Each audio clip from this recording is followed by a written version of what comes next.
Hai guys, perkenalkan nama saya Nur Natasya dari Prodi D3 Kebidanan tingkat 1 dari mahasiswa Stikes Mutiara Mahakam Samarinda.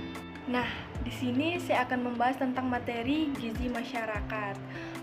Menurut kalian gizi itu apa sih? Dan bagaimana caranya kita tetap mempertahankan gizi kita tetap baik, kemudian cara mempertahankan gizi kita tetap seimbang. Kemudian di sini juga saya akan membahas tentang masalah-masalah gizi pada bayi, kemudian pada balita, pada remaja, para lansia yang lanjut usia. Nah, langsung saja kita simak videonya.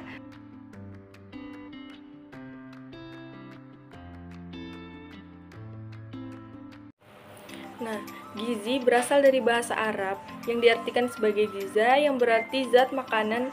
Jadi dalam bahasa Inggris sering dikenal dengan istilah nutrition yang berarti bahan makanan atau zat gizi, atau sering diartikan sebagai ilmu gizi.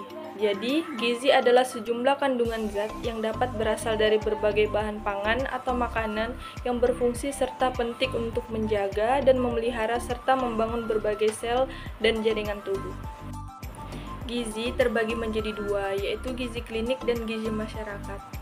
Gizi klinik yaitu yang berkaitan dengan masalah gizi pada individu yang sedang menderita gangguan kesehatan akibat kekurangan dan kelebihan gizi. Oleh sebab itu, sifat dari gizi klinik adalah lebih menitikberatkan pada kuratif daripada preventif dan promotifnya. Sedangkan gizi masyarakat berkaitan dengan gangguan gizi pada kelompok masyarakat. Oleh karena itu, sifat dari gizi masyarakat lebih ditekankan pada pencegahan dan peningkatan. Nah, di sini ada kelompok rentan gizi, atau adalah suatu kelompok dalam masyarakat yang paling mudah menderita gangguan kesehatan atau rentan dengan kekurangan gizi. Pada kelompok-kelompok umur tersebut, berada pada siklus pertumbuhan atau perkembangan yang memerlukan zat-zat gizi dalam jumlah yang lebih besar dari kelompok-kelompok umur yang lainnya.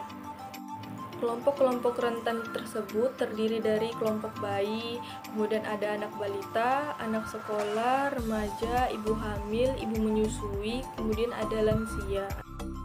Nah, di sini masalah gizi pada bayi dan balita adalah upaya peningkatan sumber daya manusia yang berkualitas dimulai dengan cara penanganan pertumbuhan anak sebagai bagian dari keluarga yang asupan gizi dan perawatan yang baik. Dengan keluarga yang sehat, maka hadirnya infeksi menular ataupun penyakit masyarakat dapat dihindari. Di tingkat masyarakat seperti faktor lingkungan yang higienis, asupan makanan, pola asuh terhadap anak, dan pelayanan kesehatan seperti imunisasi sangat menentukan dalam membentuk anak yang tahan gizi buruk. Nah, di sini saya akan menjelaskan masalah gizi pada remaja dan lansia. Pada remaja ada anemia, kemudian ada gizi kurang akibat mengejar body goal dengan diet yang tidak tepat, kemudian ada obesitas, kemudian gizi yang sering terjadi pada lansia adalah pengurangan massa otot, kemudian ada gangguan indera perasa, penciuman, pendengaran, penglihatan, dan perabaan. Kemudian ada katarak pada lanjut usia sering dihubungkan dengan kekurangan vitamin A, C, dan asam folat. Dan terakhir ada penurunan kemampuan motorik. Nah, jadi keadaan gizi yang baik merupakan salah satu faktor penting dalam upaya mencapai derajat kesehatan yang optimal.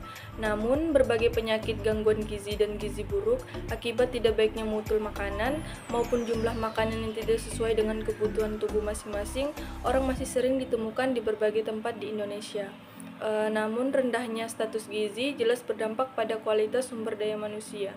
Oleh karena itu, status gizi memengaruhi kecerdasan daya tahan tubuh terhadap penyakit, kematian bayi, kematian ibu, dan produktivitas kerja.